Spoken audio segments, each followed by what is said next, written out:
Hey, today we're making a Portuguese dessert called Jesuitas. In Portuguese, they're called Jesuitas. This is a dessert from Santo Tirso, a town that's in northern Portugal, a few miles away from the port region. They have a unique shape, a unique triangle shape. They say that unique triangle shape came from making it in the shape of the habits, the clothes that the Jesuit priests would wear. I would see these throughout northern Portugal, tried them a few times. But the place where I had the best Jesuit dessert was in Lisbon. It was in a pastry shop called Alcoa. And as soon as I walked in there, I just knew this place would be good. I mean, everything was displayed like art, like jewelry. And right away, I didn't just get one, but I got a little sampling of about 4 different desserts there for my daughter and I, and they were all fabulous. And it wasn't until I got back in the US that I realized this place is owned by a lady that has done a lot of research into what they call covenant desserts. She visits the monasteries and finds old recipes and just spends a lot of time perfecting these desserts, and it really comes through in her pastry shop. So I highly recommend when visiting Lisbon going to Alcoa. So let's do this. To begin with, you want to get yourself a box of puff pastry, about 500 grams. Bring your milk up to a simmer, about 180 degrees, and then turn it off. Basically, the only reason we're doing this is so we could slowly temper the eggs. Because if we put the eggs and sugar in here right now and try to bring it up to temperature, there's a higher probability of scrambling the eggs or getting cooked pieces of egg chunk in there. So bring it up to a simmer, pull it off, and just let it rest for about 15 minutes and cool down slightly. While our milk is cooling down, we'll add in the sugar. I'll put in a ½ teaspoon of cinnamon powder, and I'll put 3 tablespoons of cornstarch. All of this will be mixed into the sugar. Don't mix in the egg yolks just yet.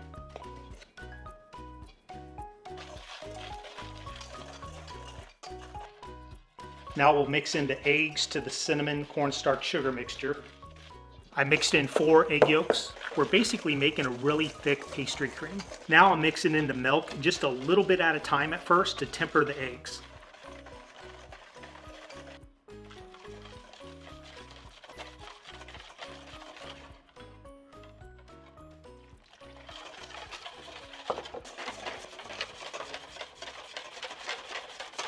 Now over medium heat, you want to pour the egg mixture back into the pan and bring it up to temperature until it begins to thicken. If you're using a thermometer, that'll be about 180 to 185 degrees Fahrenheit. Over medium heat, you want to continuously stir until it thickens up. Now I could definitely feel that it's getting much thicker. I'll turn it all the way to low and even take it off the heat for just a second until my heating element adjusts to a low temperature. After it starts to form bubbles, make sure it's over very low heat and continue stirring for about another minute just to help cook out the starch flavor from the cornstarch. Okay, now I'm going to put this mixture in the refrigerator and let it cool for at least 20 to 30 minutes. The reason you want it to cool is you don't want to put the hot pastry cream on top of the puff pastry dough, because you could start to melt the butter that's in between all those laminated sheets of flour, butter, flour, butter, flour, butter. That's what pastry dough is. In a nutshell, the way pastry dough works is you have a big block of dough, you put a big block of butter in the middle, and you fold it, roll it out, fold it, roll it out, fold it. So at the end, you have layers of flour, butter, flour, butter, flour, butter. There's no yeast, there's no baking soda, but what happens when you put the puff pastry in the oven, the water and the butter turns into steam, and it makes each of those individual layers puff up into a nice, delicious, flaky crust. And that's what's behind the pastéis de nata. It's a laminated dough.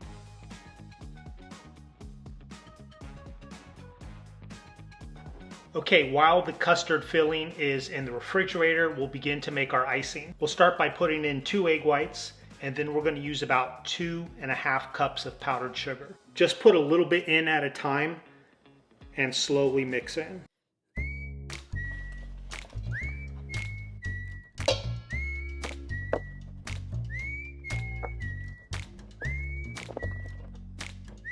And now I'm going to squeeze in about 1/4 teaspoon of lemon juice.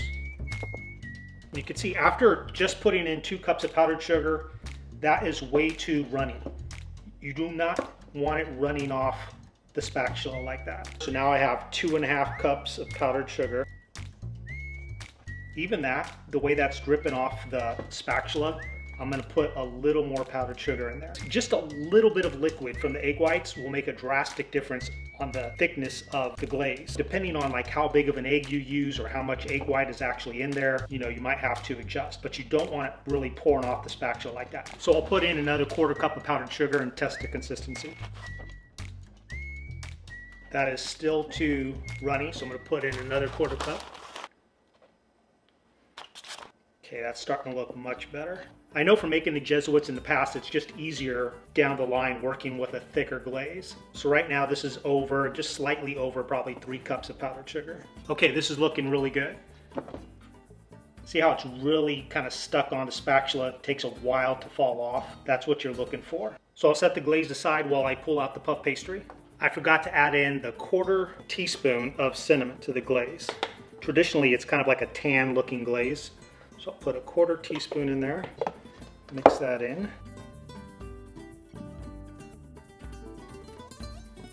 Okay, the custard's been in the refrigerator for about ½ hour. I mixed it up a bit, it'll look kind of congealed. And then I sort of divide it into 2 separate sections because each of these puff pastry boxes have 2 sheets. So you want one little pile of custard for each sheet. And it's kind of dense right now, but I found that when I've made these in the past, if the custard's too loose, it wants to just ooze out more. Put a little bit of flour on the cutting board. You're basically going to fold it in half. So right now we want to put half of the filling on half of the puff pastry, and you'll have to kind of press that in a little bit.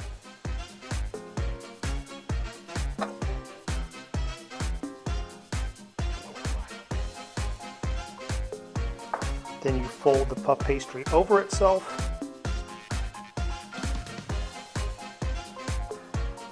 Pat it down a little bit. Now you want to do what they call dock the dough. This is basically just to help it rise a little more evenly. They do this in pizza making all the time so your pizza doesn't form bubbles and the pizza crust rises evenly. And now we have our glaze, and again you want to use about half this glaze on here. It's kind of thick. Kind of want to just dollop some pieces on there, then slowly work it in. Found that working with a thick glaze in the long run works a little better.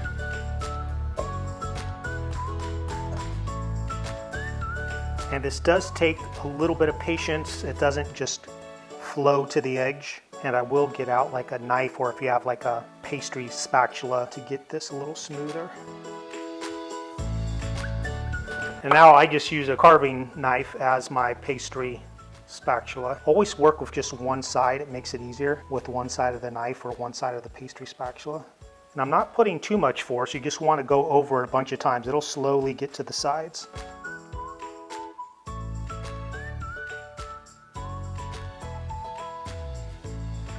And now you want to transfer this to a cookie sheet and refrigerate it for at least a ½ hour. And what that does, well, allows the butter in the dough to get firmer, so it makes it easier to cut, because we're going to cut these into like little triangle shapes. And it's also going to be harder. Like if you touch it now, it feels a little sticky. After about a ½ hour, and even better, an hour, it'll feel dry. And that makes it easier to cut, so it won't stick to your knife as much. Because right now, if I started to cut these, my knife would just cling to the glaze as I'm pulling it off. So I just found that makes it much easier. Okay, the puff pastry's been in the refrigerator for about an hour.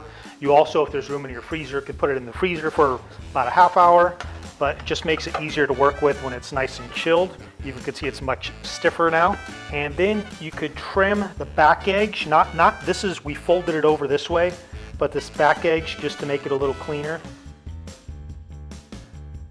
I'm probably just taking off like 1/8 of an inch. You're just cutting triangles out of it. If it sticks, use like a wet towel to clean off your knife blade each time you make a cut. So first you just have to take off a little bit. It's kind of a wasted wedge, but you could eat that. That's the chef's piece there. And then you're just making little almost pyramid shapes out of it. Cut so much nicer when it's cold.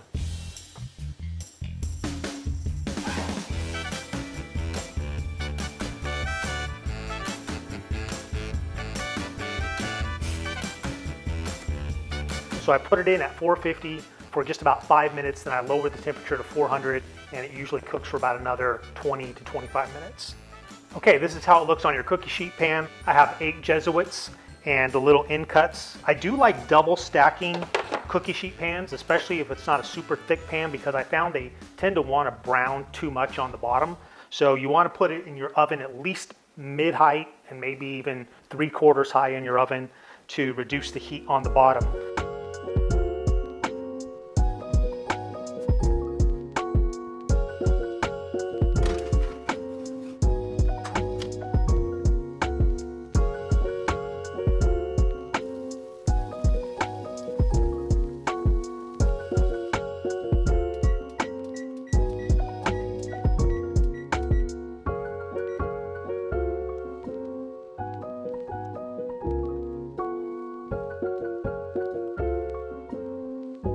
If you like this dessert, I have another one called Pudim à de Priscos. That's a delicious custard-like dessert from northern Portugal. All right, here we go, hot out of the oven. Looks good, smells great. Thanks for joining me. Go out and make this dessert famous to northern Portugal. Go out and cook with someone you love.